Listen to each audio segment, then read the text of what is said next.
जय हिंद। आप देख रहे हैं सत्या एकेडमी का यूट्यूब चैनल, जहां पर आपने इससे पहले की कक्षाओं में प्रतिशतता का पार्ट 2 पढ़ लिया था। आज पार्ट 3 पढ़ेंगे। यहाँ पे कुछ ऐसे कंडीशन होते हैं, जैसे आपको कुछ किसी वस्तु की लागत में कुछ परसेंटेज की कमी कर दी जाए अथवा कुछ परसेंटेज बढ़ा दिया जाए, तो उसके खपत में जो जो जो उसका व्यय है, जो उसका खपत है, उसकी खपत में कोई परिवर्तन करना पड़े ताकि उसके व्यय में कोई परिवर्तन ना हो। तो यानी खपत में परिवर्तन करेंगे तो उसके व्यय में जितना पैसा जा रहा है, कहने का मतलब यह है कि अगर आप चीनी 10 रुपये में खरीद रहे थे, भले उसका दाम बढ़ जाए कुछ और कितना परसेंट बढ़ जाए, आपको अगर 10 रुपये का ही चीनी लेना है तो आपको कितना कम मिलेगा। ये चीज़ ध्यान रखिएगा कि अगर दाम बढ़ता है, प्राइस अगर बढ़ जाता है कुछ परसेंट, तो आपको मात्रा जो इसकी क्वांटिटी होगी वो हमेशा कम मिलेगी। अगर दाम घट जाता है तो क्वांटिटी आपकी बढ़ जाएगी। इस चीज़ पे हमेशा ध्यान देना, ये क्योंकि बेसिक है। अगर किसी चीज़ का आप अपने भौतिक जीवन में इसका यूज करते होगे, अगर आपका दाम कम हो रहा है तो आपकी क्वांटिटी बढ़ जाती है। अगर दाम बढ़ रहा है, प्राइस बढ़ रहा है, तो आपकी क्वांटिटी कम हो जाती है, बराबर। तो यहाँ देखते हैं, यदि किसी वस्तु के मूल्य में 20% की वृद्धि हो जाती है, यहाँ देख रहे हैं वृद्धि हो गई। अगर वृद्धि हो जाती है तो जाहिर सी बात है उसका जो व्यय है, जो जितना उसको क्वांटिटी मिलना था उतना नहीं मिलेगी, कम मिलेगा।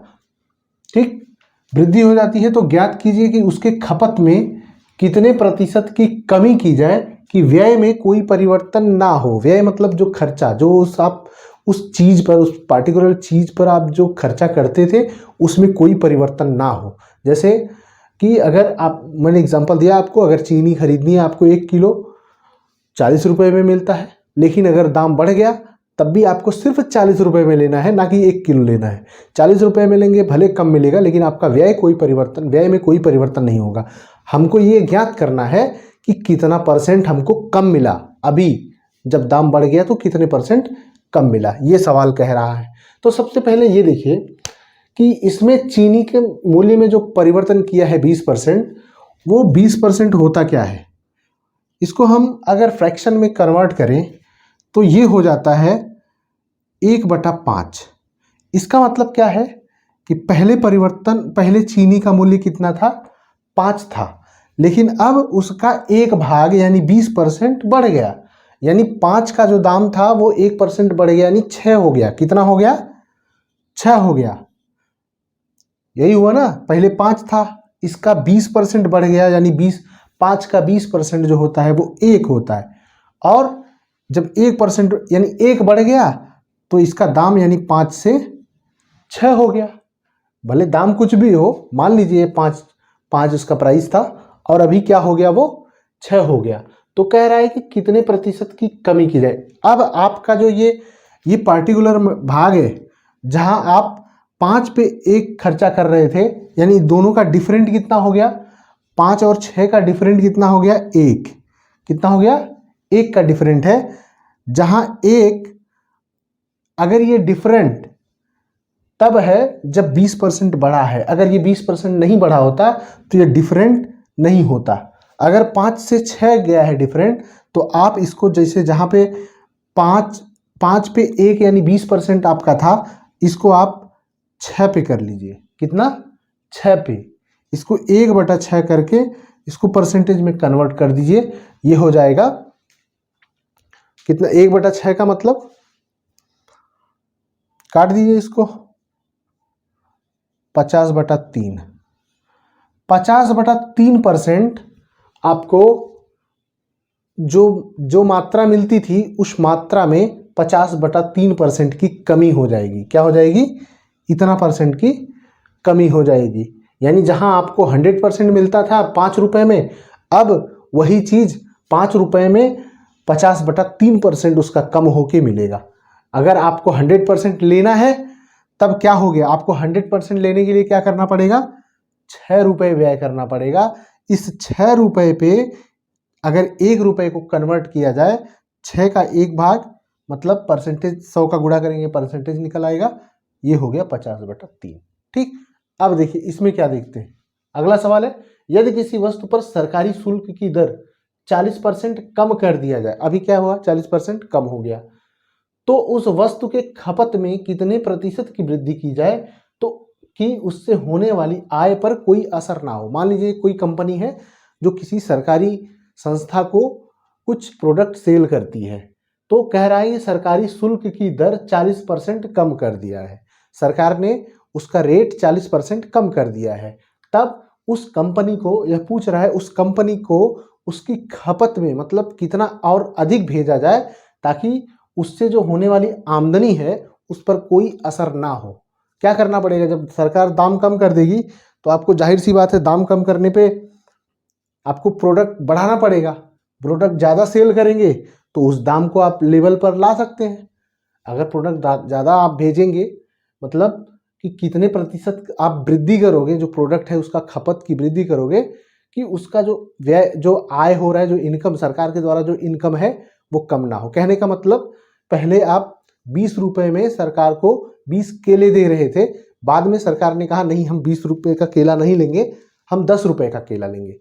तो आपको मान लीजिए 20 रुपए में आप 20 केले देते थे, अब वो सरकार कह रही है कि हम 10 रुपए में 20 केले लेंगे। तब आप क्या करेंगे, आप जहां 20 केले बेचते थे अगर 10 रुपए में वह 20 केले लेना चाहती है तो आपको 40 केले भेजने पड़ेंगे। तब आपका सरकार से जो इनकम था 20 का 20 बना रहेगा। इसके लिए आपको क्या करना है, 40% जो कह रहा है क्वेश्चन यही कह रहा है, तो वो कमी कैसे, वो परसेंटेज कैसे निकालोगे आप। इसको निकालने के लिए 40 का आप पहले परसेंटेज निकाल लो, फ्रैक्शन कर लो, ये हो जाएगा 2/5। 2/5 का मतलब क्या है, 2/5 का मतलब यह है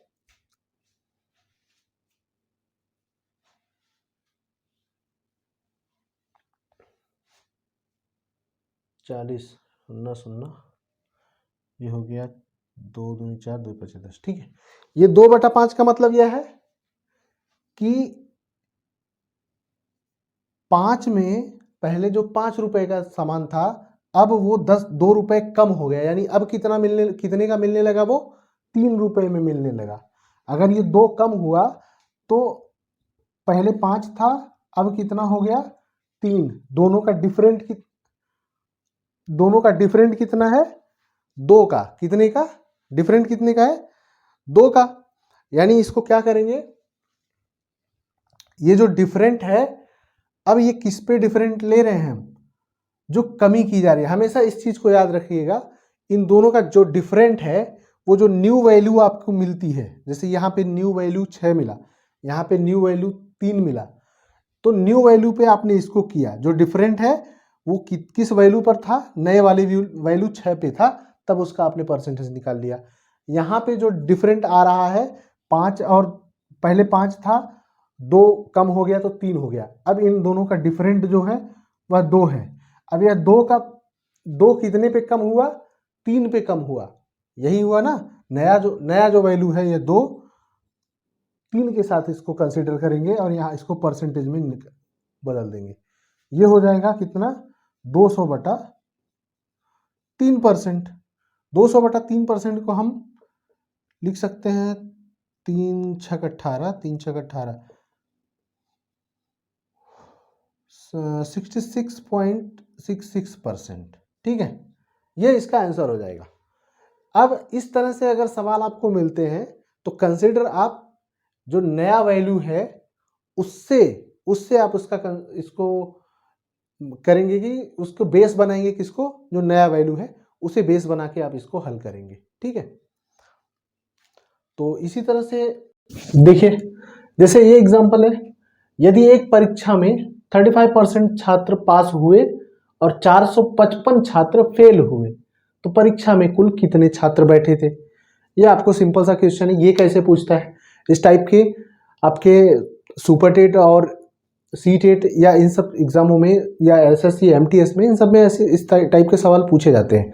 देखिए इसमें सीधा सीधा कंसेप्ट यही लगना है, यदि एक परीक्षा में 35% छात्र पास हुए तो 455 छात्र फेल हुए तो परीक्षा में कुल कितने छात्र बैठे थे।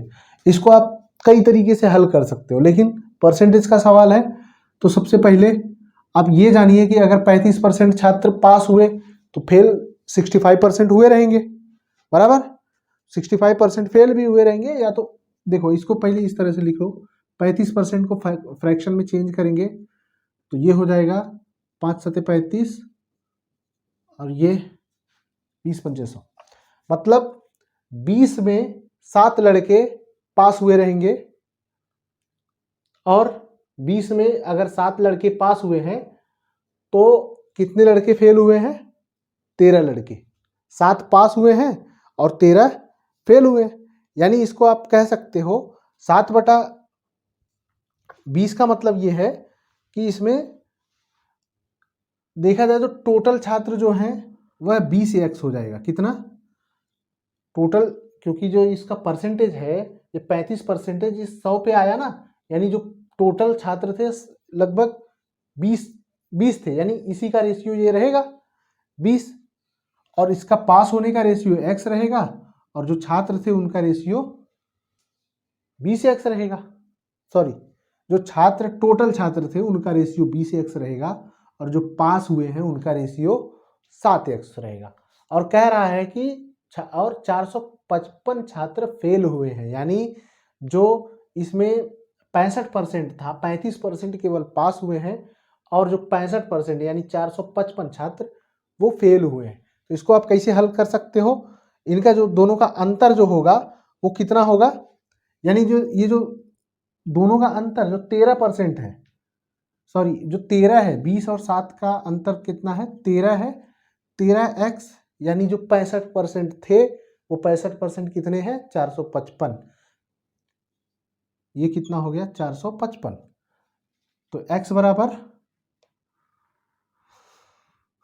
13 दूनी 26, 13 तिया 39 और 13 पचे 65। x की वैल्यू आ गई 35। टोटल छात्र पूछ रहा है कितने छात्र थे? टोटल छात्र इतने थे 20x, यानी 20 गुणे 35 मतलब 700। 700 छात्र थे जो कि जिसमें 455 फेल हुए और 35% पास हुए। ठीक, दूसरा सवाल ये देखिए, ये इस तरफ का 2D 3D में आ गया। एक आयत की लंबाई और चौड़ाई में 20% की वृद्धि हो तो परिधि में कितने प्रतिशत की वृद्धि होगी?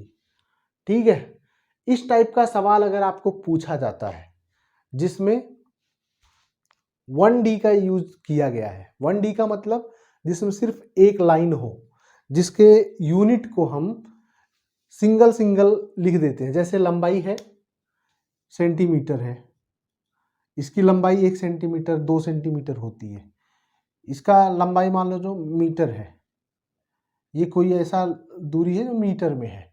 कहने का मतलब जैसे त्रिभुज की ये परिधि हुआ, परिधि का को अगर देखा जाए यहाँ से यहाँ तक की लंबाई, यहाँ से यहाँ तक की लंबाई, यहाँ से यहाँ तक की लंबाई दोनों अलग अलग है, 1 डायमेंशन में है, यानी इसको 1D कहा जा सकता है। अगर कोई एक सीधी रेखा है इसको हम 1D कहते हैं।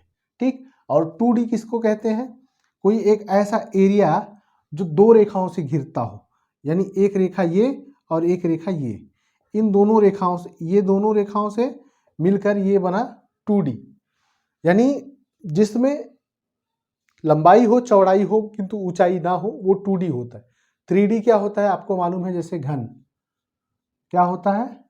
घन, इसको हम 3D कहते हैं जिसमें ऊंचाई भी होती है। तो एक चीज इसमें कॉन्सेप्ट आप देख लीजिए, अगर आपको 1D का कोई सवाल मिला, जिसका 1D का मतलब जिसका यूनिट क्या है? स्क्वायर में ना हो, जिसके यूनिट का पावर 1 हो, तो उसका हमेशा उसका रेशियो जो इसमें परसेंटेज वृद्धि अथवा परसेंटेज कमी जो होगी वो इसी रेशियो पर होगी। जितना उसकी लंबाई और चौड़ाई में वृद्धि होगी उतना उसके परिधि में भी वृद्धि होगी। परिधि का मतलब अगर क्षेत्रफल पूछता, अगर वह 1D की ही बात कर रहा है तो 1D सेम रहेगा, कुछ नहीं करना है, इतना जितना अगर 20% है तो 20% बढ़ेगा। बात इसमें परिधि की हो रही है। परिधि का मतलब इसकी लंबाई, मान लो एक आयत है,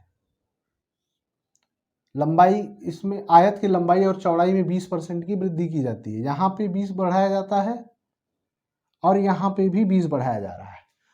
तो इसकी परिधि पूछ रही है, यानी इसका इसका इसका इसका लंबाई, यही पूछा जा रहा है ना। किसी भी आयत या किसी भी वर्ग का जो परिधि होगा वो इन भुजाओं की लंबाई होगी, और एक भुजा जो होता है या एक भुजा जो होगा वो 1D होगा। क्या होगा? उसको 1D बोलते हैं। यानी परिधि का क्षेत्र, परिधि के जो किसी भी आयत का परिधि क्या होता है, आपको मालूम होगा, परिधि बराबर लंबाई प्लस चौड़ाई का 2 गुना, यही होता है ना, 2 इंटू 2 गुणे लंबाई धन चौड़ाई। और इसका जो यूनिट होता है इसको हम मीटर में या सेंटीमीटर में या किलोमीटर में, जो भी है यही लिखते हैं। लेकिन अगर इसका क्षेत्रफल पूछा जाए, क्षेत्रफल में क्या हो जाता है, लंबाई और चौड़ाई दोनों का गुणा हो जाता है। एरिया क्या हो जाता है, एरिया का मतलब होता है लंबाई गुणे चौड़ाई। एक बार लंबाई का यूनिट सेंटीमीटर या मीटर जो भी हो, और उसी प्रकार एक बार चौड़ाई का भी यूनिट सेंटीमीटर या मीटर जो भी है, तो ये हो जाएगा सेंटीमीटर स्क्वायर। क्या हो जाएगा? Centimetre square. यानी जिसकी यूनिट की पावर स्क्वायर हो जाए, कि पावर 2 हो जाए, वह 2D होगा।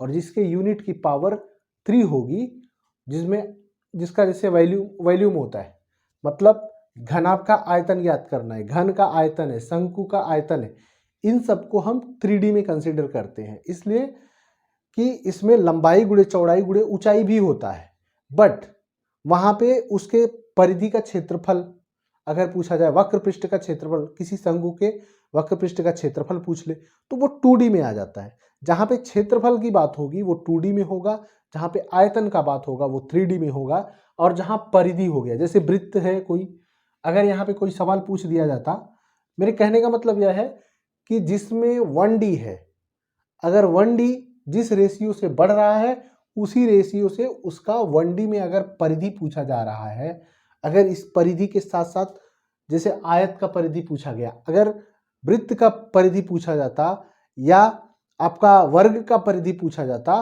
त्रिभुज की परिधि पूछी जाती, तब भी सेम इसी रेशियो से बढ़ता। तो जैसे ये कोई त्रिभुज है, यहाँ पर अगर कहा जाए कोई त्रिभुज है जिसकी भुजाओं को 10% बढ़ा दिया जाता है, तो उसकी हाइट में कितना परिवर्तन होगा।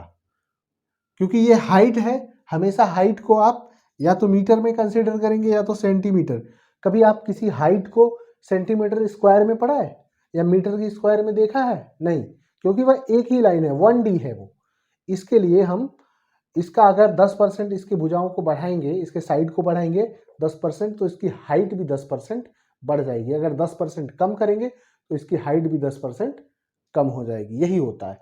मेरे कहने का मतलब ये है कि अगर 1D में कोई बढ़ रहा है, कोई संख्या 1D में उसका बढ़ाया जा रहा है, उसको 20%, 10% कुछ भी बढ़ाया जा रहा है, तो अगर उसका वैल्यू, उसका आंसर आपको 1D में ही पूछा जा रहा है तो उसमें कोई भी परिवर्तन नहीं होगा। अगर 20 है तो 20 इसका लिखा जाएगा। जैसे यहाँ कह दिया जाए कि अगर एक वर्ग की लंबाई, वर्ग में तो लंबाई चौड़ाई सारे सेम होते हैं, अगर यहाँ पर कह दिया जाए कि एक वर्ग के साइड को यानी भुजा को 20% कम किया जा रहा है, तो उसके परिधि में कितने परसेंट की कमी होगी। तो उसके परिधि में अगर 20% की कमी किया जा रहा है तो उसके परिधि में भी 20% की कमी होगी। ठीक है, इस तरह से अगर आपको सवाल मिलता है, बस इतना ध्यान देना है कि अगर रेशियो जो वृद्धि किया है 1D में किया है, तो आपका जो पूछा जा रहा है क्वेश्चन वह भी 1D में होना चाहिए। ठीक है, अगर 2D में है तो उसके लिए चेंज है, तब चेंज हो जाएगा। 2D में अगर पूछा जाएगा तो चेंज हो जाएगा। ठीक है, ये तो मान लो फॉर्मूला था, एक जानने के लिए बताया आपको। लेकिन अगर इसको हल करना है, सॉल्व करना है, तो आप कैसे सॉल्व करोगे?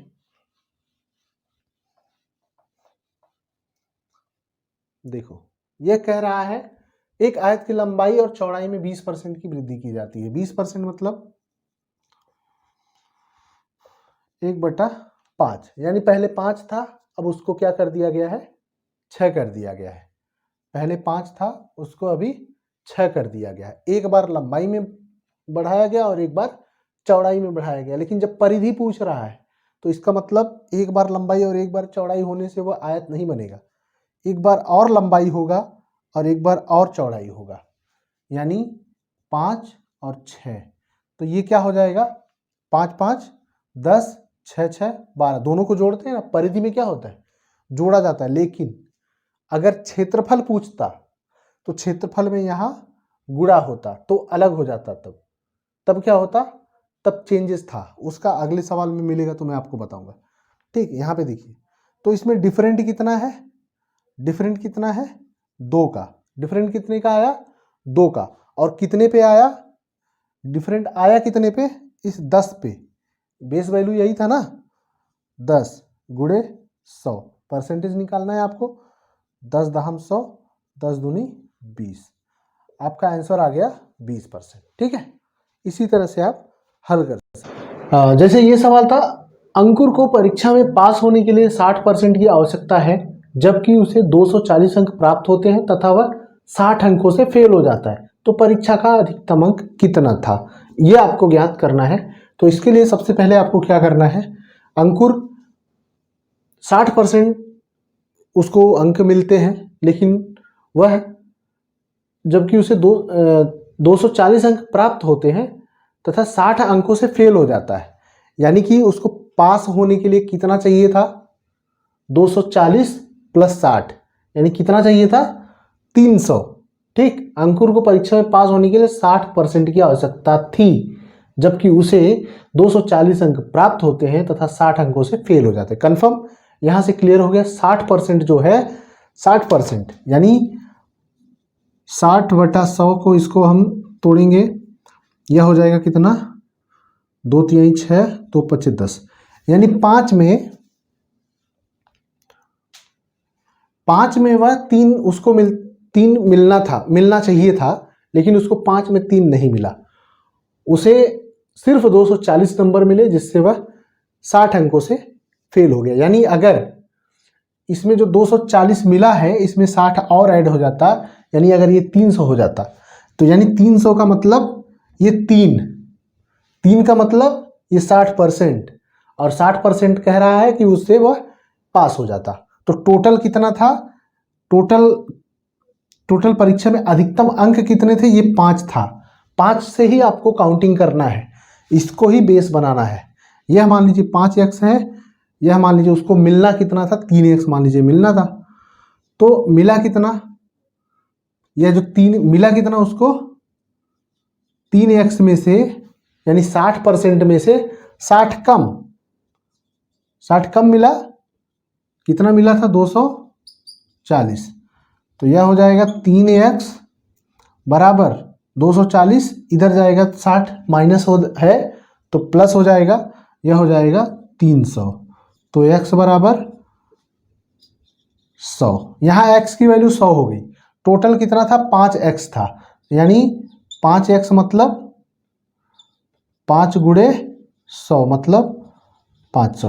टोटल जो उसका पूर्णांक था वो 500 होना चाहिए था। कितना होना चाहिए था, या कितना था, 500। ठीक है, इसी तरह से ये सवाल देखते हैं। एक परीक्षा में एक छात्र ने 20% अंक प्राप्त किया तो वह 5 अंक से फेल हो गया। ठीक है, यहाँ पे रेशियो, ये क्या बोलते हैं, इसका परसेंटेज तो आपको देखना है, उसके साथ साथ इसको आप इक्वेशन में कन्वर्ट करेंगे, जिससे आपको हल करने में आसानी होगी। सबसे पहले सवाल को समझो, 20% अंक प्राप्त किए तो वह 5 अंक से फेल हो गया। 20% मतलब 20% मान लीजिए किसी संख्या का 20% मतलब यह है, अगर संख्या 100 पकड़ लो तो यह हो जाएगा 20/100 मतलब 1/5, यानी 5x में से 1x उसको मिला। ठीक, यही हुआ ना, 20% का मतलब 5x में से उसको 1x मिला, जो कि वह 5 अंक से फेल हो गया। यानी इसमें से वह अगर 5 और जोड़ दिया होता, 1x प्लस 5 कर लिया होता, तो वह, देखो दूसरा शर्त क्या है, तथा अन्य छात्र ने 30% अंक प्राप्त किया तो न्यूनतम अंक से 20 अंक अधिक मिल गए, यानी 30% मतलब जो ये 100 था, 100 में 20% उसे मिला था, दूसरे वाले को 100 में 30%, 30 मिले। कितने मिले? 100 में 30, मतलब ये हो गया 3/10। कितना हो गया? 3/10। ये भी x है, ये भी x है, यानी 3x/10x मिला उसको। और लेकिन उसको जितना मिलना था उससे वह 20%, 20 नंबर एक्स्ट्रा मिल गया। जो पूर्णांक था, मतलब जितना पास होने का जो लिमिट था, जो बाउंड्री था, उससे वह 20% ज़्यादा मिल गया। यानी यह जो था, जो जिसे इतना 5% मिलता तो यह पास हो जाता, यानी पास होने के पूर्णांक पर पहुंच जाता। और यह अगर 20 नंबर कम रहता तब भी पास होने के पूर्णांक पर पहुंचता। यह तब इन दोनों का बराबर वैल्यू तब होगा जब इसका 20 कम होगा और इसका 5 ज़्यादा होगा। बराबर, तभी तो दोनों बराबर पास होने तक पहुंचेंगे, क्योंकि यह पास होने से 20 नंबर ज़्यादा ले आया और यह पास होने से 5 नंबर कम ले आया। तो इसके लिए पास होने के लिए इसको 5 जोड़ना पड़ेगा, और इसको पास होने के लिए 20 घटा देंगे तब भी यह पास हो जाएगा। बराबर, इसको हल कर लेते हैं। इसको हल करके आप x की वैल्यू निकाल लेंगे। यहाँ से डायरेक्ट x की वैल्यू आएगी। इसको काट दो x। ठीक है, या तो मत काटो, अभी देखते हैं, नहीं तो काट भी सकते हो। ये यहाँ से क्योंकि भाग है कट जाएगा। इसको इधर कर लो, सॉरी ये यहाँ नहीं कटेगा। ये x है या x है, इसको इधर 20 को इधर कर दो, इसको इधर कर दो, क्योंकि ये माइनस है, ये हो जाएगा प्लस। ये हो जाएगा 25 बराबर 3x/10x माइनस 1x/5x। ठीक है, यहाँ से आप कर सकते हो 25 बराबर 10x और 5x का एलसीएम हो जाएगा 10। क्या हो जाएगा? 10। 10x से कट गया, एक बार गया, हो गया 3x minus 2x। 3x minus 2x का मतलब 1x/10x बराबर 25। ठीक है, x का मतलब हम जो यहाँ पे x लिख रहे हैं, यह एक रेशियो है। केवल रेशियो के लिए हमने x लिखा कि कोई संख्या x है। ठीक है, यहाँ से इसको हटा भी सकते हैं। ये 10 हो गया। ये जो ऊपर वाला x है वो रियल का वैल्यू है आपका। तो x बराबर 25 गुणे 10 मतलब 250। 25 10 में 250। ये x की वैल्यू जो हो गई वो 250 था। मतलब कि जो 250 में या 20% इसको मिला तो वह 5 अंक से फेल हो गया, और 250 में इसे 30% अंक मिला तो इसको 20 अंक एक्स्ट्रा मिल गया। ठीक है, इस तरह से इस सवाल को आप हल कर सकते हैं। इसका आंसर होगा 250 रुपये, 250 पूर्णांक। ठीक है, तो आगे देखते हैं। किसी परीक्षा में 20 मैथ में तथा 15 साइंस में छात्र फेल हो जाते हैं। किसी परीक्षा में 20% मैथ में तथा 15% साइंस में छात्र फेल हो जाते हैं तथा 10% छात्र दोनों सब्जेक्ट में फेल हो जाते हैं। तो कितने छात्र दोनों सब्जेक्ट में पास हुए? इस तरह से अगर सवाल पूछा जाता है तो इसका फॉर्मूला है 100 minus a plus B minus c%, जहां a एक सब्जेक्ट के पास फेल होने वाले छात्र हैं, b दूसरे सब्जेक्ट में फेल होने वाले छात्र हैं तथा c दोनों सब्जेक्ट में फेल होने वाले छात्र हैं। तो आप क्या करोगे? कुछ नहीं करना है इसमें। 100 माइनस a का मतलब 20 धन 15 माइनस 10। ठीक है, इसको क्या करेंगे? 100 माइनस 15 10 25, ये कितना हो गया? 20 10 30 5 35 माइनस 10 मतलब 25। ठीक है, यानी 75%। 75% ऐसे छात्र थे जो दोनों सब्जेक्ट में पास हुए थे, जबकि 20% मैथ में फेल थे, 15% साइंस में फेल थे, 10% दोनों में फेल थे। ठीक है, इस तरह से इसको हल कर सकते हैं। इस फार्मूला को आप थोड़ा ध्यान रखिए। ठीक है, 100 minus a plus B minus C. Minus C क्या है? जो दोनों में फेल हुए हैं। क्या है? जो दोनों में फेल हुए हैं वो माइनस सी है। ठीक है, चलिए अब इस टाइप का सवाल अगर आपको मिल गया कि दो उम्मीदवारों के एक चुनाव में डाले गए कुल वोट का 30% वोट पाने वाला उम्मीदवार 16,000 वोटों से हार गया, तो कुल कितने वोट पड़े। देखिए इसमें कुल कितने वोट पड़े ऐसा पूछ रहा है, तो जबकि आपको मालूम है कि एक जो उम्मीदवार था उसको 30% वोट मिले और 16,000 वोट से हार गया। इसका मतलब ये है कि जो दूसरा वाला उम्मीदवार रहा होगा उसको 60% मिले होंगे, 60% वोट मिले होंगे और उसको इससे 16,000 वोट एक्स्ट्रा मिला था। 60% और प्लस 16,000 वोट एक्स्ट्रा। तो इसको हल करने के लिए आपको क्या करना पड़ेगा, सबसे पहले एक का 30%, ये जो 30% है पहले का, और दूसरे का जो ये है 70%। 30% और 70% का मतलब यह है कि ये जो 30 का मतलब क्या हो जाएगा 3/10 और ये हो जाएगा 7/10। मतलब 10 में इसको 3 वोट मिला, 10 में इसको 7 वोट मिला, बराबर इतना कन्फर्म है। एक को 10 में 3 वोट मिला, एक को 10 में 7 वोट मिला। आपने देखा कि अगर ये 10 में 3 वोट मिल रहा था, अगर इसको 16,000 वोट और मिल जाता तो इसके बराबर हो जाता। बराबर किसके बराबर हो जाता, 70% पाने वाले के बराबर हो जाता। इसका मतलब इसको आप लिख सकते हैं, अगर इसकी वैल्यू 3x हो तो 3x प्लस 16,000 किसके बराबर हो जाता, 7x के। किसके बराबर, 3x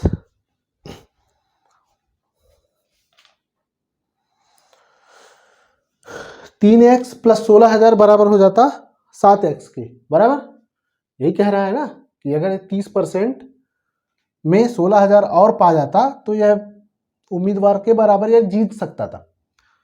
यानी दूसरा वाला जो था वो 70% उसको मिला था और वो 16,000 वोटों से जीत गया था। 70% के बाद भी उसको 16,000 एक्स्ट्रा वोट मिले। ठीक, तो आप क्या कर सकते हो, इसको 3x को उधर करोगे तो ये हो जाएगा 4x। 4x बराबर 16,000 या x बराबर कितना हो जाएगा, 4 चौक 16, 4,000 रुपये। 4,000 x की वैल्यू आ गई।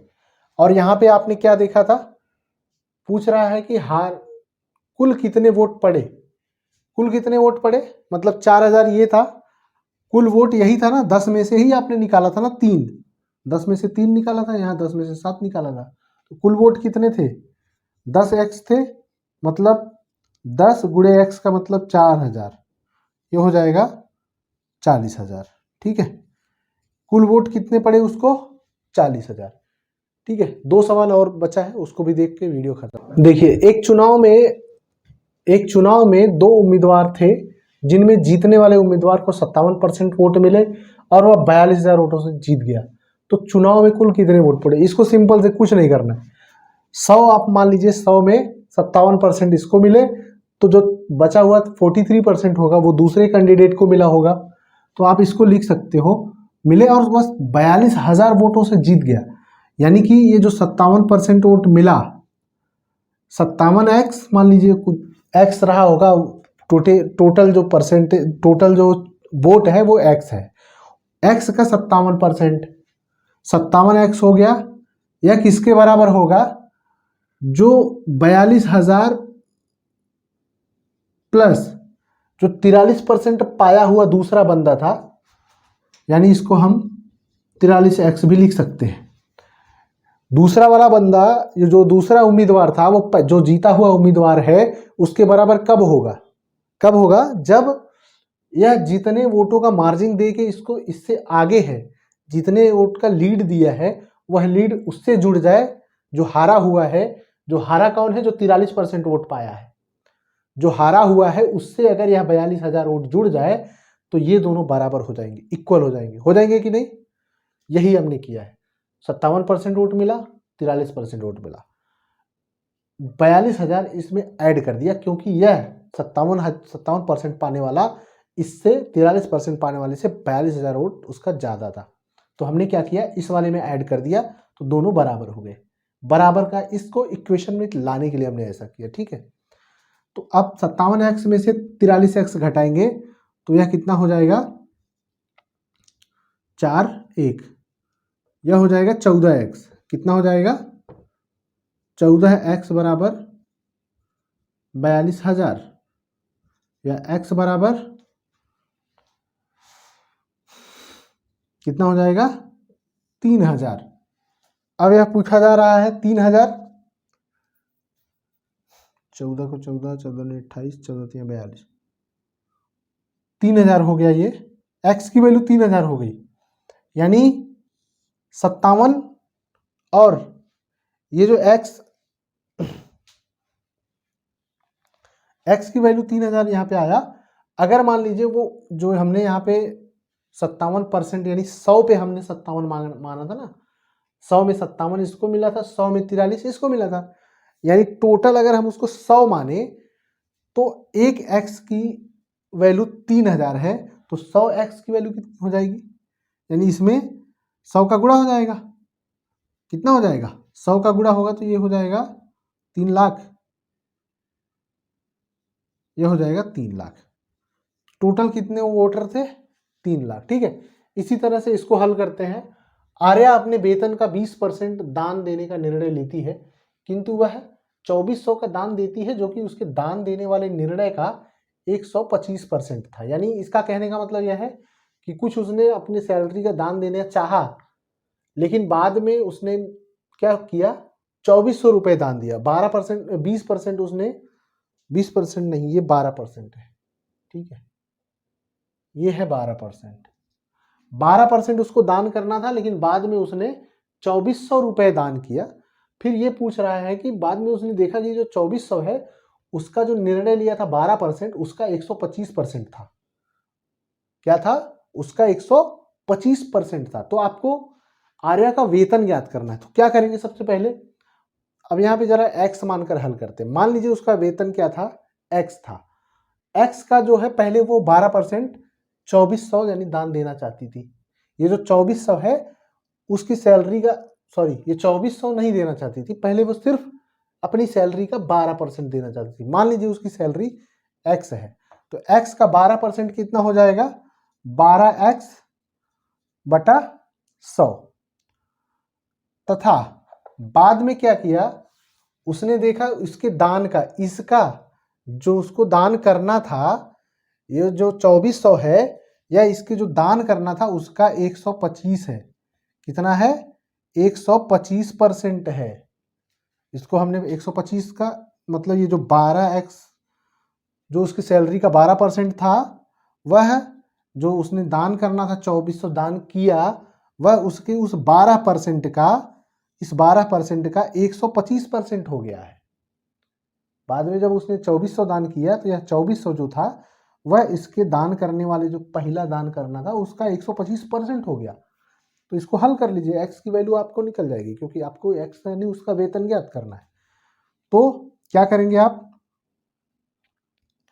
100 को इधर लेके आइए, ये हो जाएगा 24,000। ठीक है, ये इधर चला गया और यहां से इसको काटिए, ये हुआ कितना?